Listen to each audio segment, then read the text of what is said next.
J'étais ici, c'est là où j'expliquais un peu les types de ressources locales là, etc. Donc, déjà, le premier bloc, c'est ça, le fait d'ajouter notre provider, avec notre fournisseur de connectivité, je peux le dire comme ça, à une base de données. Là, on a utilisé Eclipse Link avec ceci. Bon, pour le moment, nous avons une seule classe, et cette classe est dans sn.sandstock.entities, et cette classe s'appelle produit. Voilà. Voici la seule classe dont on dispose pour le moment. Ces éléments maintenant, bon, ça, ce sont les paramètres d'accès à la base. C'est pour cette raison qu'on a écrit ici ressources locales. Voilà. Donc, déjà, notre API chez JDBC comme .mysql, c'est l'API qu'on a utilisé ici, MySQL Connector. Ensuite, nous avons l'URL, c'est JDBC MySQL. Notre base de données s'appelle comment? Ah, on n'a pas encore créé de base. D'accord, on va créer la base de données après. Donc, moi, je vais l'appeler. Hein? Quelle persistance? C'est là. Là, je l'appelle. Bon, là-bas, je vais l'appeler stock. Stock, stock JE, je l'appelle comme ça. Voilà, donc ça, c'est les paramètres par défaut. Puis oui, on veut qu'à chaque fois qu'on utilise les requêtes SQL, les requêtes SQL soient affichées. Première chose, que les requêtes SQL également soient formatées. Ok, que voilà, pour les mises à jour maintenant qu'on ne crée pas mais qu'on met à jour. Mais ceci ne sera pas utilisé, ça c'est du Hibernate. C'est ça qui sera utilisé réellement. Ça, create. C'est-à-dire, Javax, point persistance. Ça, en général, si c'était avec Eclipse, ceci suffit largement. On n'a pas besoin d'ajouter ça. Ça, c'est pour EJ. Oui, donc en Java, c'est ça. Vraiment, on peut être bon avec un IDE, changer d'IDE, et là, vraiment, il faut chercher comment ça va se faire. Voilà, c'est ça qu'en fait, quoi. Vous vous souvenez, en Eclipse, on a été seulement ça, on exécutait, ça marchait. Voilà, maintenant, si c'est ici, il faut maintenant ajouter ces quatre paramètres-là. Ce que vous voyez là, ça, c'est create, ce que j'ai mis ici. Non, ne faut rien du tout. Create, il va supprimer la base de données et recréer la base. Drop, non, non, oui, oui, il va le faire. Il va directement créer la base. Drop and create, il va supprimer, il va recréer. Drop, il va supprimer. OK? Voilà, donc, ce create joue un peu le rôle d'update. Joue ce rôle-là, update. C'est-à-dire, s'il y a une base qui a été créée, les tables qui ont été créées, les champs ont été modifiés, tu modifies seulement les champs ainsi que les tables qui ont été ajoutées. Mais drop and create maintenant veut dire quoi? Tu supprimes complètement toutes les tables qui ont été créées dans la base de données et tu le recrées à nouveau. Voilà, donc ce que j'ai mis comme commentaire. De toute façon, moi, ce fichier-là, je crois que je vous ai donné ça. Voilà, très bien. Ensuite, le reste, maintenant, il y a autre chose. Pour qu'il puisse exécuter, il a besoin d'un fichier en local pour gérer les métadonnées, un fichier nommé load.sql. Donc, je copie déjà ce nom-là et je crée le fichier là qui sera dans metanf. Donc, je viens ici dans metanf et j'ajoute un fichier nommé load.sql, new file. Voilà, c'est un fichier vide. Voilà. OK, c'est tout. Pour nous, cette partie-là, ça c'est bon. Ensuite, on doit attaquer quoi? L'ORM, c'est bon. On doit attaquer maintenant pour la gestion de l'ORM. Donc, je peux dire que ceci, c'est bon. On a créé l'entité. On a fait la configuration des fichiers de persistance. Nous devons maintenant, nous sommes à 40%, nous devons maintenant créer les interfaces Java, les implémenter, tester pour que l'ORM soit OK. Vous savez, vous avez vu que ça, vraiment, c'est hyper organisé. Et si on te suit également, on sait que là, ça avance bien. Ou bien tu n'avances pas du tout. Voilà. Mais quand même, vraiment, le fait d'avoir déjà ce outil en ligne permet vraiment de bien structurer et d'être pro dans ce qu'on fait. Voilà. C'est comme un champ pour les cultivateurs là. Si on te dit que voici ton lopin de terre à cultiver, quand tu avances, tu es content. Parce que tu sais que ce que tu as géré aujourd'hui, comme celle qui est un grand cultivateur comme moi, cette partie qu'on a gérée aujourd'hui, on ne va plus retourner sur ça demain. Et c'est très bien ce que j'ai dit à Hassan. Ok, donc on avance. Ce qu'on va faire maintenant, on va créer notre paquet. Ce paquet, on va l'appeler DAO, où nous allons gérer tout simplement les interfaces et les implémentations.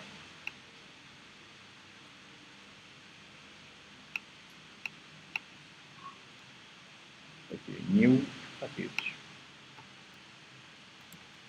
Lesson.sandstock.do. Ok, et là je vais créer une interface Java.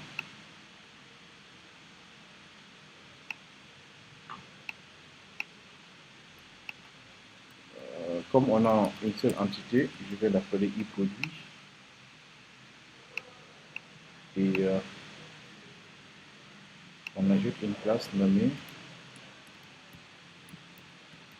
produit impôt. Voilà, donc je reviens maintenant au niveau de l'interface. Dans l'interface, moi je serai très simple, c'est-à-dire on sera simple vraiment. On va gérer seulement l'ajout et la liste. Je veux quand même, avant qu'on parte, qu'on gère tout jusqu'au déploiement. Donc on va faire des choses simples parce que après le reste, vous pouvez le gérer. Hein. Donc je vais ajouter alors ici int et je l'appelle add. Voilà. Et dans add, je vais lui demander un produit.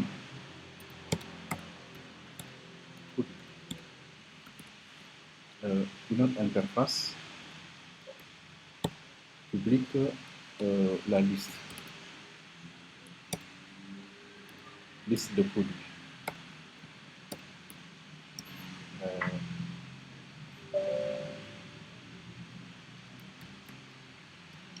Voilà, juste deux méthodes, ça suffit. Ensuite, je viens maintenant dans l'implémentation, une méthode juste qui permet d'ajouter, une autre méthode qui permet de lister, deux méthodes juste en fait. Voilà. Le reste maintenant, on a déjà fait d'autres fonctions avec JPA, vous pouvez regarder comment on le fait, c'est la même chose. Voilà. Ensuite, je viens maintenant ici et je vais essayer d'implémenter produit. Voilà, c'est l'emploi, implémente cette méthode, et je clique sur OK. OK, ça marche. Maintenant, ici, en local, nous aurons besoin, en private, d'un élément qu'on appelle Entity Manager. Entity Manager. Et je vais créer maintenant un constructeur. Dans ce constructeur, je veux quoi? Dès qu'on instancie notre produit imple, qu'on sélectionne notre unité de persistance. Donc le constructeur sans paramètre. Et je vais dire ceci, je vais définir en local un élément nommé Entity Manager. Entity Manager Factory. Entity Manager Factory est égal à quoi? C'est l'Entity Manager Factory qui permet de sélectionner notre unité de persistance. Ça, on fait du JPA à 100% quand même, égal à persistance.create Entity Manager Factory. Et en local, maintenant, on nous demande c'est quoi le nom de votre persistance unit. Pour voir le nom, il faut vous dire maintenant dans le fichier de configuration que vous sélectionnez ce nom-là. C'est ça le nom de notre unité de persistance. Je vais le faire comme ça. Ensuite, dès que l'unité de persistance est sélectionnée maintenant, je vais dire quoi? Entity Manager est égal à Entity Manager Factory. Create Entity Manager. Voilà, c'est tout. Ensuite, on va faire quoi? On vient maintenant ici pour définir un petit try catch. Exception. Please.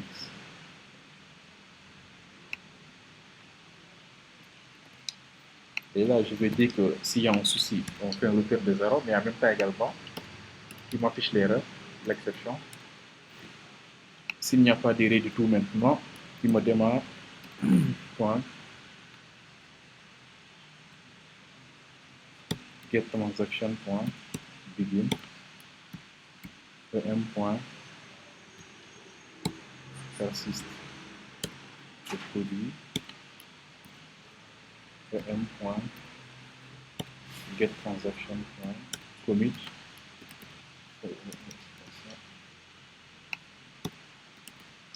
et à la fin on fait un return de voilà.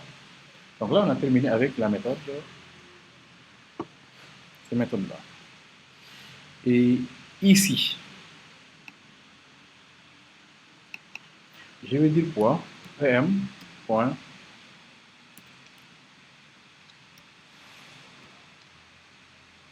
create query.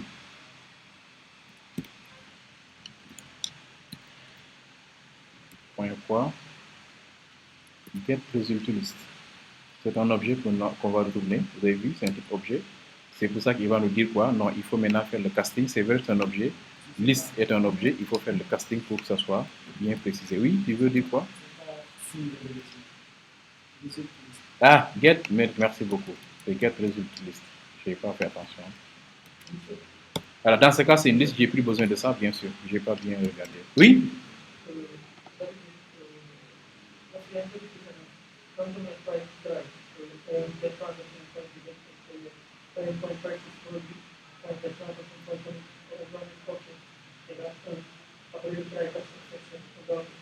C'est pas grave. C'est la même chose. C'est la même chose. Ouais. La même chose. Ok, c'est une variable intermédiaire. Mm -hmm. Ça, c'est dans le cas où on allait mettre ici un return de.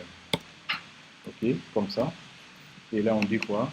Ok égale 1 est égal à 0. C'est la même chose. Après, on déclare ok en haut. C'est la même chose. Ça, c'est des détails. Ok, ensuite, ici, la requête SQL, c'est quoi? Select P. Oui, from produit. Bon. From produit P.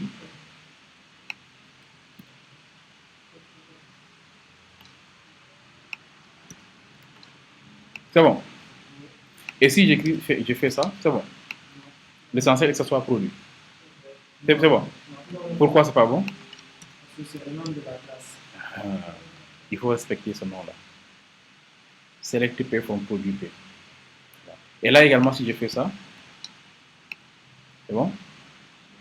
Pourquoi? D'accord. Et si je fais ça, c'est bon? Très, très bien. Donc ça sont des variables quand même qu'on déclare, donc vous l'appelez tout simplement. Ok, ça marche. Avec ceci, les gars, on va tester. Donc, si je reviens là dans mon fichier,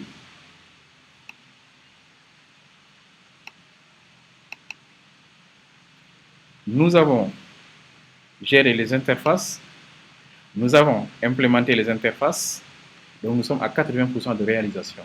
Ce qui reste maintenant, ce sont des tests. Si on teste et que c'est validé, paf, l'ORM est fini.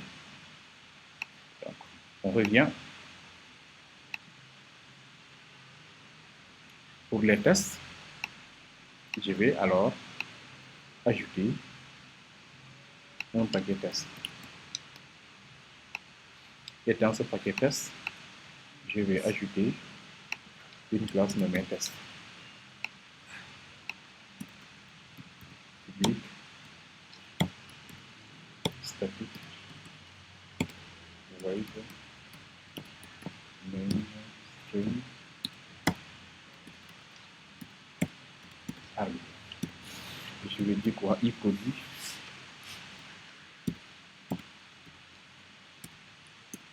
Produit DAO.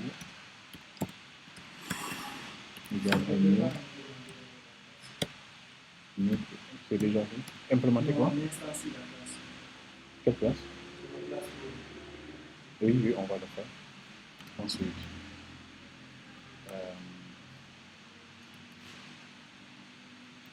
produit, produit, il y a new produit, produit.set. Cette main, on va prendre un produit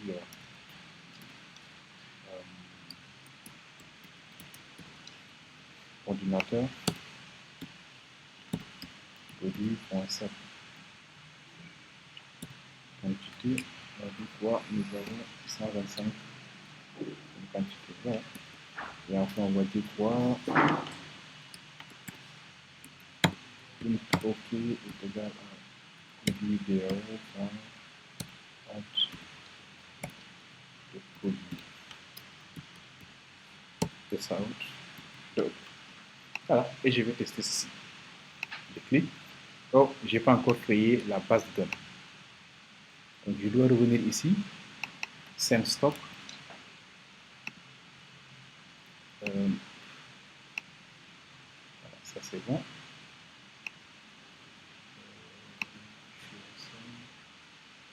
PHP Navy. Liste de données.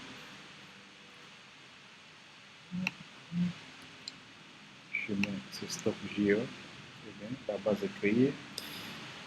Je reviens dans l'idée et je teste. Ouais. Voilà, donc j'exécute pour voir maintenant ce qu'on aura comme résultat.